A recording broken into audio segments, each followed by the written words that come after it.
Pressure तो हमारे teachers ने कभी फील होने ही नहीं दिया। हम जब रेगुलरली एग्ज़ाम्स लिखते थे, हमारे एग्ज़ाम्स होते इसलिए थे कि हमारा जो प्रेशर है, हमारी जो गलतियाँ हैं वो यहीं ठीक हो जाए और हमें वहाँ पे नॉर्मली फील हो। टारगेट एसीए का 1 है, 1 ड्रीम 500 आउट ऑफ 500। तो योगदान होता ही है, क्योंकि घर पे जो अपने को एनवायरनमेंट मिलता है अपन उसी से पढ़ाई कर पाते हैं, और एक स्कूल में जो मिलता है ना उससे कर पाते हैं, उसके बिना कुछ भी नहीं पॉसिबल। सोशल मीडिया के लिए हमारा मैनेजमेंट मतलब हमारे स्कूल की टीम ने पहले मतलब टीचर्स ने पहले से ही बोला हुआ था कि आपको सोशल मीडिया पे जाने की ज़रूरत नहीं है। अगर तो आपको डाउट्स आ रहे हैं आप आइए और टीचर से पर्सनली कंसल्ट कीजिए। मैंने वो स्टार्टिंग से इसी बात पे फोकस किया था कि कंसिस्टेंसी बना के रखना। अपन घंटे मैटर नहीं करते कि अपन कितने घंटे पढ़ते हैं, मैटर ये करता है कि जितना प्रोडक्टिव उससे निकल रहा है। तो मेरे तो यूँ था कि 5 to 6 आवर्स डेली थी। फैमिली अटैचमेंट लैक कर रहे हो, फ्रेंड्स से अटैचमेंट आपका लूज़ है, so you must be remain connected with your family, your friends must be frank to your teachers. और सबसे इम्पॉर्टेंट, सोशल मीडिया की दुनिया से थोड़ा बाहर रहें, क्योंकि सोशल मीडिया एक ऐसी चीज़ है वो आपको बहुत ज़्यादा खुश भी कर सकती है, बहुत ज़्यादा दुखी भी कर सकती है। Breaks means backup, something should be at backup. Plan B नहीं होगा तो नहीं अच्छे से अपन कुछ कर पाएंगे। तो प्लान बी मीन्स अपना पीसीएस, स्टेट पीसीएस हो गया, एसएससी हो गया। क्योंकि अगर अपन एक चीज़ में एक्सीलेंट है, लाइक अपन ने यूपीएससी अगर अपन ने अच्छे से प्रिपेयर किया है, तो एक्सीलेंस ऐसे नहीं है कि इस एक फील्ड में आएगी। अगर यूपीएससी में एक्सेलेंस किया है तो that will also help you in PCS and SSC examination. RBSC का आज रिजल्ट आ गया है, जहां बच्चे डर रहे थे वहां आज खुशी की लहर है। आज जो जयपुर में 3 बच्चों ने टॉप किया है, आज हम उनके साथ है द खटक की टीम। आइए उनसे खास बातचीत करेंगे, कैसे उन्होंने तैयारी की, क्या क्या दिक्कतें उनको आई, इन सब चीज़ों से रिलेटेड हम उनसे बात करेंगे। कैसे हैं? बहुत बस कैसा लग रहा है आप लोग को? बहुत अच्छा लग रहा है। स्टार्टिंग में नर्वसनेस थी, लेकिन अभी रिजल्ट्स के बाद अच्छा लगा। तो रिजल्ट नहीं आया था तब तक कैसा माहौल था? हमने इतने टेस्ट दे चुके थे कि हमको ऐसे था कि हमारा जो रिजल्ट अच्छा ही आने वाला है। ऐसा नहीं है कि अनएक्सपेक्टेड रिजल्ट आया। हम जितने हमारे डीटीएस मार्क्स आते थे उसके आसपास ही मार्क्स आए, तो उससे रिलेटेड ही था। अच्छा, आप लोगों ने तैयारी स्टार्ट की तब क्या मतलब दिक्कतें आप लोग को फेस करनी पड़ी थी? रियलिटी में बताएं तो ऐसा कुछ दिक्कत था ही नहीं। हम जिस इंस्टीट्यूट में पढ़ते हैं, एसीए टीम इतना ब्रिलियंट है कि आपको दिक्कत फेस करने की ज़रूरत है ही नहीं। बिगिनिंग से जब हम क्लास 12th में आए हैं, हम ऐसा था नहीं कि कुछ अलग सा माहौल या क्रिएट किया गया। जब से हमने 11th में यहाँ पढ़ाई की, जिन बच्चों ने 10th में पढ़ाई की, तो उनका ये रूटीन ही रहा है। ऐसा ही यहाँ का मैनेजमेंट है, यहाँ का एकेडमिक एक्सीलेंस है। बिगनिंग से यहाँ पर टेस्ट सीरीज़ होती है, diamond test series, and that's really prove to be a diamond for us, because even जब तक हमारे एग्जाम्स हुए we are giving regular exams. So when we appeared for the board exams, it never felt like we are now giving exams. It was as just normal. So we had no nervousness at all, and the school staff is really supporting. Even at the centers, they were standing for us even for 3 hours in the morning hours, in the day, right? So they are just excellent. I would say students need to follow the teachers as brilliantly and blindly. अब English नहीं, Hindi channel है हमारा actually. ये आपकी percentage कितनी बनी है और आपने कितने का टारगेट किया था? I score 99.20%। और टारगेट की बात करें तो एसीए टीम 100% ही टारगेट करके चलती है। हमने 100 से नीचे सोचा ही नहीं कभी। अच्छा, सोचा ही नहीं आपने। आप साइंस स्ट्रीम से हैं? या that doesn't show over confidence, but हाँ, हमारा शुरू से यही था कि आपकी जो नज़र है वो सबसे ऊपर वाली चीज़ पे होनी चाहिए। अच्छा शुभम, आपने स्टेट टॉप किया है जयपुर में, तो कैसा मतलब आपको लग रहा है कि आप टॉपर हैं? टॉपर मीन्स टॉपर वो होता है जो प्रोसेस जो होती है, मीन्स जब आप एग्ज़ाम्स नहीं मतलब तैयारी के दौरान और एग्ज़ाम जो प्रोसेस में तुम सीखते हो, मीन्स पावर ऑफ रेजिलेंस। अगर तुम हार गए हो, हार के उठ के सीखना, तो ये एसीए की जो मैनेजमेंट है, जो प्रोसेस है, टेस्ट के थ्रू सीख के हार के सीखना सिखाती है। तुम गिरोगे, गिर के उठोगे। तो मेरे इतने अच्छे मार्क्स भी नहीं आए टेस्ट सीरीज़ में, लेकिन उससे सीख के जो एसी के मैनेजमेंट है उनकी हेल्प ले लेके लास्ट में सब कुछ कवर कर दिया और एकदम रिजल्ट आ गया। अच्छा, आपने क्या टारगेट रखा था और अभी आपने क्या स्कोर किया? टारगेट एसीए का 1 है, 1 ड्रीम 500 आउट ऑफ 500। ओके। और प्रोसेस पे अपन ध्यान देंगे और रिजल्ट कुछ भी है, रिजल्ट तो हमारा टारगेट हमेशा रहती है 500 आउट ऑफ 500 है, रिजल्ट फिर अच्छे ही आता है। जैसे सोशल मीडिया आजकल सबसे बड़ा हेल्पफुल भी माना जाता है, तो आपने कितना इस्तेमाल किया अपनी प्रिपरेशन? सोशल मीडिया के लिए हमारा मैनेजमेंट मतलब हमारे स्कूल की टीम ने पहले मतलब टीचर्स ने पहले से ही बोला हुआ था कि आपको सोशल मीडिया पे जाने की ज़रूरत नहीं है, अगर तो आपको डाउट्स आ रहे हैं आप आइए और टीचर से पर्सनली कंसल्ट कीजिए। हमारे टीचर्स इतने कोऑपरेटिव है कि वो अपने आप है ना स्टूडेंट्स के पास आते हैं कि आपको क्या प्रॉब्लम है, फिर हम वो सॉल्व करते हैं और ऐसे हमारे पूरे डाउट्स है ना वो क्लियर हो जाते हैं। पर्सनली मेरा तो यूँ था कि है ना जो DTS होते थे ना उससे जो मैंने सीखा ना वो मेरे लिए बहुत प्रोडक्टिव था बोर्ड्स पे, क्योंकि है ना जो एक मिस्टेक्स हमने यहाँ पे DTS में की ना वो हमने बोर्ड में जाके उसको रिपीट नहीं किया था, ये सबसे बेनिफिट। अच्छा, तो आप तीनों का शेड्यूल क्या रहा और कैसे आपने तैयारी की और कैसे मतलब आप लोगों ने अपना टाइम मैनेजमेंट बैठाया, वो चीज़ हम आपसे एक एक करके पूछेंगे। सबसे पहले खुशबू आप बताइए। Talking about the schedule, general schedule था, डेली 4 to 5 आवर्स स्टडी था, और ऐसा नहीं कि बाकी चीज़ों को हटा दिया, हर चीज़ थी। मेरी हॉबीज़ भी है, स्पोर्ट्स भी मैं करती हूँ, so everything was like normal, कुछ स्पेशल नहीं था। हाँ, टाइम मैनेजमेंट एक इम्पॉर्टेंट चीज़ है कि टाइम वेस्ट नहीं करना है। बस ये है कि आपने 1 घंटा पढ़ाई किया, होता है कंसंट्रेशन थोड़ा सा मूव ऑन होता है, तो 5 to 10 मिनट्स आप रेस्ट लो, टेलीविज़न देखो या अपनी फैमिली के साथ ज़्यादा से ज़्यादा टाइम स्पेंड करो, so that you will be feel motivated and encouraged every time. So that's all. आपका क्या रहा तनिष्का? मेरे 5 to 6 आवर्स डेली होते थे।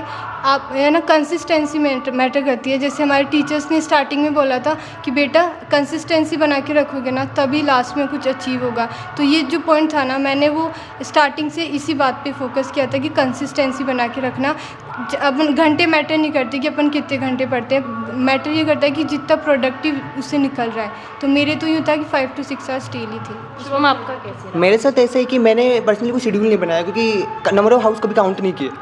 जहाँ भी आप हो, अगर प्रोसेस को एंजॉय कर रहे हो, मतलब पढ़ाई में आपको मज़ा आ रहा है, तो फिर हार्डवर्क आपके लिए हार्डवर्क नहीं रहेगा, you will enjoy it, and productivity भी मतलब एक्स्ट्रा ऑर्डिनरी प्रोडक्टिविटी आएगी। तो तुम ऐसे करने की जरूरत नहीं है कि मतलब गिनते जा रहे मतलब हावर्स गिन रहे हैं, हावर्स नहीं गिनना है, प्रोसेस में मज़ा लो, नहीं आ रहा समझ में टीचर से कंसल्ट करो। तो आप अभी जो यंग बच्चे तैयारी कर रहे हैं उन लोगों को क्या मैसेज देना चाहिए? Consistency is the key to success. नियमितता, ऐसा होता है, नियमित आप अगर रहोगे तो उत्कृष्टता आएगी, excellence will be of yours. आप क्या बोलना चाहेंगे उन बच्चों को जो एक्सपीरियंस अभी तैयारी कर रहे हैं और आगे जाके अब करेंगे 11th के बाद जिन्होंने सेलेक्ट किया हुआ है? मेरे उनको सिर्फ एक एडवाइस रहेगी कि जो अपने टीचर्स हैं ना वो बहुत ज़्यादा फ्रेंडली रहे, क्योंकि जो टीचर्स होते हैं ना वही हमें सिखाते हैं। अगर अपन उनसे कोई बात शेयर नहीं करेंगे तो वो सोल्यूशन कैसे देंगे। तो जितना ज़्यादा क्लोजनेस अपने टीचर्स को, अपनी हेजिटेशन तुम बताओगे ना, उतनी ज़्यादा रिजल्ट बहुत अच्छा आएगा मेरे। तो इसमें आप पेरेंट्स का कितना योगदान मानते हैं और टीचर्स का मतलब कैसे मानते हैं? पेरेंट्स का तो योगदान होता ही है, क्योंकि घर पे जो अपने को एनवायरनमेंट मिलता है अपन उसी से पढ़ाई कर पाते हैं, और एक स्कूल में जो मिलता है ना उससे कर पाते हैं, उसके बिना कुछ भी नहीं पॉसिबल है।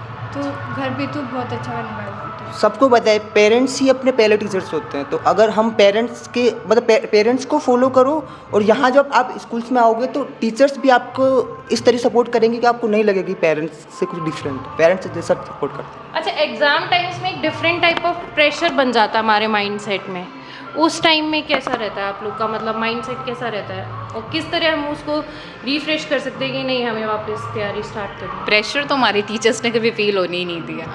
हम जब रेगुलरली एग्ज़ाम्स लिखते थे, हमारे एग्ज़ाम्स होते इसलिए थे कि हमारा जो प्रेशर है, हमारी जो गलतियाँ हैं वो यहीं ठीक हो जाए और हमें वहाँ पे नॉर्मली फील हो। पर्सनली आई वुड से कि जो ACA के टीचर्स है they are universe of their own subjects, हमें उनके अलावा कहीं जाने की ज़रूरत ही नहीं है।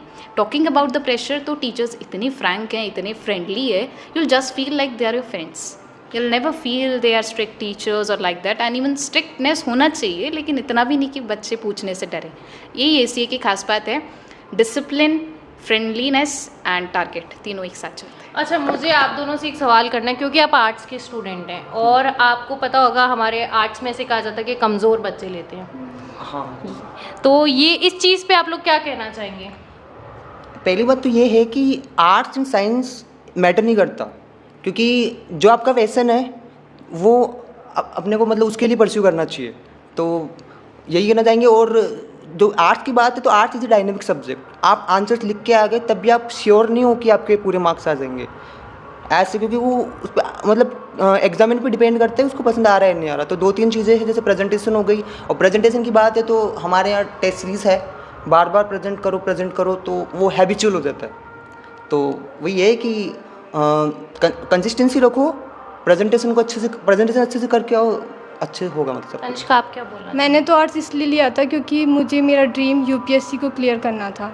और ये कोई मैटर नहीं करता कि तुमने सब्जेक्ट कौन सा लिया, ये मैटर करता है कि तुम जो भी स्ट्रीम ले रहे हो ना उसमें कितना ज़्यादा अच्छे से काम कर रहे हो। तो मैंने तो अपने ड्रीम के लिए लिया था, वरना ऐसी कोई बात नहीं है कि आर्ट्स में अच्छी पढ़ाई नहीं होती। आर्ट्स में इक्वली उतने ही एफर्ट्स करने पड़ते हैं। मुझे तो ये लगता है कि आर्ट्स में ज़्यादा करने पड़ते हैं, क्योंकि इतनी सारी डेट्स होती है, उनको रिवाइज़ करना बार बार, आपको भी पता है कितना ज़्यादा टाइम लगता है। और है ना, प्रेजेंटेशन का भी कुछ पता नहीं कि टीचर आगे कितने मार्क्स काट ले, तो प्रेजेंटेशन पे बहुत ज़्यादा फोकस किया। तो ये सारी चीज़ें मिला करके आज अच्छा, यूपीएससी आपका एम है, आपका क्या एम है खुशबू?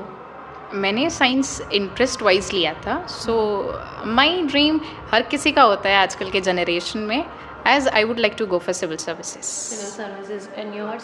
सिविल सर्विसेज ऑब्वियसली, क्योंकि Okay. हाँ यस। तो अभी हम बातचीत कर रहे थे, तब आप एक प्लान बी भी बता रहे थे। Plan B means plan B इसलिए क्योंकि गाड़ी होती है, उसको अपन फास्ट तभी चला सकते हैं जब उसमें ब्रेक्स हैं। Breaks means backup, something should be at backup. Plan B नहीं होगा तो नहीं अच्छे से अपन कुछ कर पाएंगे। तो प्लान बी मीन्स अपना पीसीएस, स्टेट पीसीएस हो गया, एसएससी हो गया। क्योंकि अगर अपन एक चीज़ में एक्सीलेंट है, लाइक अपन ने यूपीएससी अगर अपन ने अच्छे से प्रिपेयर किया है, तो एक्सीलेंस ऐसे नहीं है कि इस एक फील्ड में आएगी। अगर यूपीएससी में एक्सीलेंस किया है तो that will also help you in PCS and SSC examination also. तो वहाँ अच्छे से परफॉर्म करो, वहाँ भी प्लान बी, तो वो काम करेगा। तो छोटे छोटे बच्चे आजकल डिप्रेशन में आ जाते हैं, अगर आपने देखा हो तो एग्ज़ाम्स टाइम्स और इनमें, तो उनके लिए आप लोग क्या मैसेज देना चाहेंगे? डिप्रेशन मीन्स अगर कोई सब मीन्स डिप्रेशन मीन्स जो ऑपरेशन होगा, ऑपरेशन नहीं बोलेंगे, जो मीन्स बोलेंगे कि इमोशंस को कंट्रोल करो, that is the most important thing. और डिप्रेशन वहाँ होता है जहाँ अपने को रियलिटी पता नहीं होती। रियलिटी मीन्स कि हम चीज़ों को समझ रहे हैं, बेसिकली कंफ्यूज नहीं होना है चीज़ों को लेकर के। आप अपने टीचर्स की हेल्प लो, क्लियरली बात नहीं आ पाई, लेकिन वही है कि आप क्लियरली चीज़ों को करो, टीचर से हेल्प लो। मतलब आप ये कहना चाह रहे हैं कि अगर कोई भी प्रॉब्लम है तो आप बात करिए, चाहे टीचर से, हाँ, टीचर से बात करिए।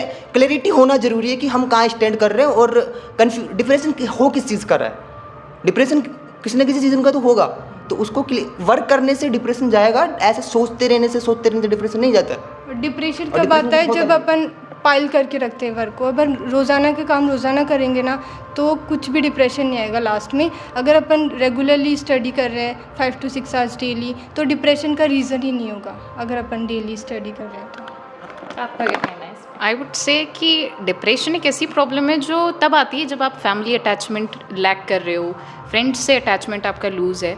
सो you must be remain connected with your family, your friends must be frank to your teachers. और सबसे इम्पॉर्टेंट, सोशल मीडिया की दुनिया से थोड़ा बाहर रहें, क्योंकि सोशल मीडिया एक ऐसी चीज़ है वो आपको बहुत ज़्यादा खुश भी कर सकती है, बहुत ज़्यादा दुखी भी कर सकती है। आई वुड नॉट से कि उसे यूज़ नहीं करना चाहिए, but with in a limit. So keep it out of your personal life and you will not face depression, I would say. तो ये थे हमारे साथ शुभम, तनिष्का और खुशबू, जिनसे हमने ख़ास बातचीत की। उन्होंने अपना टाइम टेबल बताया, बच्चों को किस तरह आगे पढ़ना चाहिए। धन्यवाद।